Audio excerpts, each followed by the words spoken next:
जय माता की। माँ दुर्गा मेडिटेशन सेंटर में एक बार फिर से आप सबका स्वागत है। साधकों के लिए बहुत खुशनुमा दिन आने वाले हैं। जो साधक बहुत लंबे समय से साधनाएं कर रहे थे या कुछ कोई लंबी साधना करना चाह रहे थे और उसको कम समय में ऐसा सिद्ध करना चाह रहे थे, तो उनके लिए बहुत ही शुभ अवसर आ रहा है। ये अवसर है गुप्त नवरात्रों का। देखिए, माँ भगवती के साल में 4 बार पर्व आते हैं, ठीक है। 2 जागृत नवरात्रे होते हैं जो सबको पता होते हैं, सब धूमधाम से हमारे होते हैं, और 2 होते हैं गुप्त नवरात्रे। यहाँ उनको थोड़ा गुप्त रखा जाता है, लेकिन आजकल सोशल मीडिया का समय है, तो ये सब चीज़ें सबको पता होती है कि भाई आज अब गुप्त नवरात्रे चल रहे हैं, कर रहे हैं। तो अब इसमें गुप्त क्या है? इसमें गुप्त रखने का कार्य ये है कि आप अपनी जो साधना है उसको गुप्त रखें, ठीक है। उसको प्रकट ना करें। आपके घर में जो मेंबर है या बिल्कुल क्लोज है उसको ही सिर्फ पता हो, या हो सके तो उसको भी ना पता हो कि आप साधना कर रहे हैं, ठीक है। तो आपकी साधना के सफल होने के जो प्रतिशत है वो बढ़ जाती है, ठीक है। उसके सक्सेस होने के चांसेस बहुत ज़्यादा हो जाते हैं।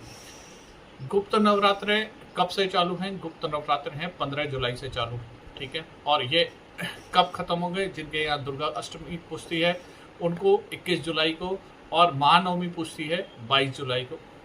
और व्रत परायण होता है, यानी जो उपवास रखते हैं, जो व्रत रखते हैं, वो 23 तारीख को गुरुवार को खत्म करेंगे, ठीक है। अब देखिए, गुप्त नवरात्रे में सब कुछ वैसा ही होता है जैसा नवरात्रों में होता है। सिर्फ उसमें एक ही बात का ध्यान रखा जाता है कि आपकी साधना गुप्त हो, ठीक है। आप जितना उस साधना को गुप्त रखेंगे, जितना शांत भाव से साधना करेंगे, वो साधना आपकी सफल हो जाएगी। देखिए, गुप्त नवरात्रे जो होते हैं उसमें कुछ नियम बहुत ही ज़्यादा ज़रूरी होते हैं। सबसे पहले आप अभी से, यानी 5 दिन पहले से, यानी 10 या 11 तारीख से ही आप अपने घर की शुद्धि करना चालू करेंगे। उसमें निरंतर आप अपने घर को शुद्ध करेंगे, जिससे जो भी नकारात्मकता है वो सब दूर हो जाए, ठीक है। ये करना बहुत ज़रूरी होता है, क्योंकि अगर आपके घर में नकारात्मकता है तो आपकी साधना सफल होने के चांसेस कम हो जाते हैं, ठीक है। तो आप 10 तारीख से ही शुरू हो जाएंगे। आप लगातार क्लेंजिंग करेंगे अपने घर की, और कोशिश करेंगे कि आपके घर की नकारात्मकता दूर हो, ठीक है। अपने मंदिर, आपका जो मंदिर है या जहाँ भी साधना कक्ष है, उसकी भी सफाई आप अच्छे से करेंगे। और 3-4 दिन पहले से ही आप अपने शरीर की और विचारों की शुद्धता रखेंगे, ठीक है। और माँ के प्रति समर्पण भाव करेंगे, क्योंकि अगर जिस दिन से नवरात्रा चालू है और आप उस दिन से ही सोचें कि हमारे विचार बदल जाए, हम एकदम ऐसे हो जाए, तो बहुत मुश्किल होता है। तो इसलिए आपकी शुद्धता कई दिन पहले से, यानी 3-4-5 दिन पहले से ही चालू हो जानी चाहिए। जिस प्रकार आप अपने घर की क्लेंजिंग करेंगे, उसी प्रकार अपने शरीर की क्लेंजिंग करेंगे, अपने विचारों की क्लेंजिंग करेंगे, जिससे आपकी सफलता साधना की बढ़ जाए, ठीक है। अब साधना के लिए सबसे दूसरा एक महत्वपूर्ण विषय होता है कि आपका साधना का उद्देश्य क्या है, ठीक है। ये बहुत ज़रूरी है कि आप साधना किस उद्देश्य के करना चाह रहे हैं। तो आप अपने जीवन की प्रायोरिटी देखिए कि आपके जीवन में क्या प्रायोरिटी है, किस चीज़ की आवश्यकता है जो आपके करने से नहीं हो रही, और उसके लिए भगवान और माँ भगवती की कृपा बहुत ज़रूरी है उस चीज़ को पूरा करने के लिए। तो आप उस वस्तु का, उस मटेरियलिस्टिक चीज़ का, या उस स्पिरिचुअल चीज़ का, या जो भी आपकी डिज़ायर है, उस डिज़ायर का पहले आकलन कीजिए। जब आप डिसाइड कर लें कि मुझे ये चीज़ इस नवरात्रा में इस चीज़ के लिए माँ भगवती के समक्ष प्रार्थना करनी है, तो आप उसके अकॉर्डिंग ही अपनी साधना चुनें, ठीक है। अगर आपको इसमें भी कंफ्यूजन हो तो आप हमारे साथ मिलकर भी इस कंफ्यूजन को दूर कर सकते हैं, और अपनी उस डिज़ायर को पूरा करने के लिए उसके अकॉर्डिंग आप हमसे साधना ले सकते हैं, जिसका एक कुछ शुल्क रखा गया है। वो शुल्क आप प्रोवाइड करके आप हमसे कंसल्टेशन ले सकते हैं, और वो साधना के बारे में आप जान सकते हैं कि आपको किस चीज़ की डिज़ायर है, और आप ये बताइए कि आपको किस चीज़ की डिज़ायर है और हम उसके अकॉर्डिंग आपको साधना सजेस्ट कर सकते हैं। ठीक है, अगर नहीं भी करना चाहे तो आप अपने आप से करिए, तो वो ज़्यादा प्रायोरिटी है, क्योंकि हर इंसान को अपनी क्षमताएं पता होती हैं और उस क्षमताओं के अकॉर्डिंग वो कार्य करता है। तो ऐसी साधना चुनिए जो आपकी जो इच्छा है उसको पूर्ति हो सके। ठीक है, सुन के या ऐसे मतलब बेमन से या फिर इन्फ्लुएंस में आके कोई साधना ना उठाइए, जैसे अगर वो खंडित होती है या कुछ होता है तो उसके बैड इफेक्ट भी आपको मिलेंगे। ठीक है, और एक बात और ध्यान देने की है कि साधना करने का मतलब होता है कि उसके डिजायर जो भी रिजल्ट्स हैं वो धीरे धीरे मिलते हैं। ऐसा नहीं होता कि आपने आज साधना करी कल ही ऐसा हो गया। ठीक है, जो साधक हैं बहुत लंबे समय से साधना कर रहे हैं उनको रिजल्ट जल्दी मिल सकते हैं, बशर्ते जो नए साधक हैं उनको थोड़ा देर से मिलते हैं। ठीक है, अब पहला हो गया, आपने घर की क्लेंजिंग कर ली, दूसरा अपनी क्लेंजिंग करी, तीसरा साधना का आपने उद्देश्य डिसाइड कर लिया।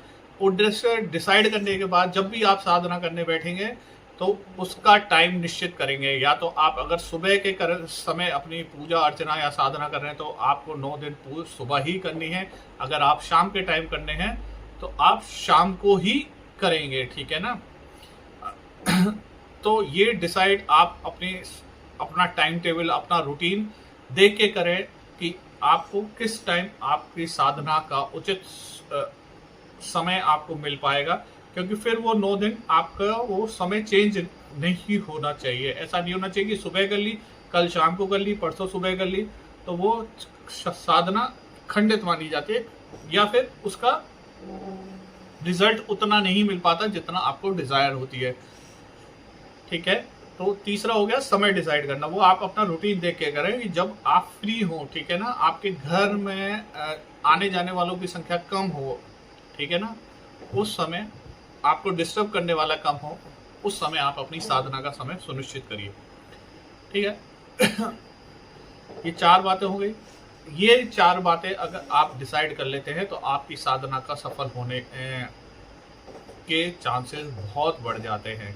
ठीक है ना, और जितने आपकी सफलता के चांसेस, देखिए साधना का सफल होना ना होना वो इष्ट पर निर्भर करता है, लेकिन उसके लिए जो हम प्रयास करते हैं वो साधक के ऊपर डिपेंड करता है। तो साधक को ऐसे नियम बनाने चाहिए अपने लिए कि जिनको वो फॉलो कर सके और वो बीच में खंडित ना हो साधना के दौरान, तो जिससे सफलता के चांसेस बढ़ जाते हैं। ठीक है, देखिए जैसे होता है ना, एक हम फिजिक्स में कि रिजल्ट आएगा परीक्षा देना, लेकिन परीक्षा की तैयारी साधक को करनी पड़ती है। ठीक है ना, तो ऐसे ही ये साधना का मार्ग है, स्पिरिचुअलिटी का मार्ग है। ठीक है, अब एक बात और मैं आपको समझाना चाहता हूं कि जब भी आप साधना खत्म करें तो साधना के बाद कन्या पूजन जरूर करें, और जो भी माँ के प्रति अर्पण करना चाहे वो मंदिर में चढ़ा के आए। ठीक है ना, या किसी को दान दें जरूरतमंद को, और कन्या पूजन जरूर करें। और अपने जो विचारें हैं, ठीक है ना, आज भारतवर्ष में सबसे बड़ी विडंबना ही ये है कि लोग बात बहुत करते हैं कि महिलाओं का सम्मान, कन्याओं का सम्मान, लेकिन आचरण में बहुत विशुद्धता आ गई है।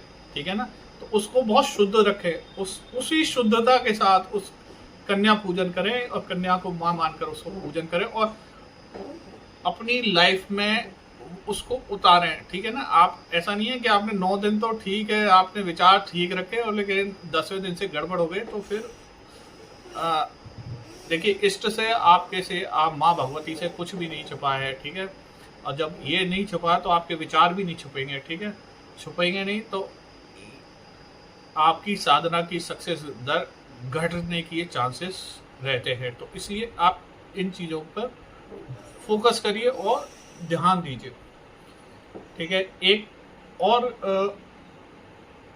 बहुत महत्वपूर्ण बात है साधना के दौरान कि आपको अपने आहार की शुद्धता रखनी है। ठीक है ना, आपको डिसाइड करना है कि आपको क्या खाना है और क्या नहीं खाना। हो सके तो तामसिक भोजन का परित्याग करिए।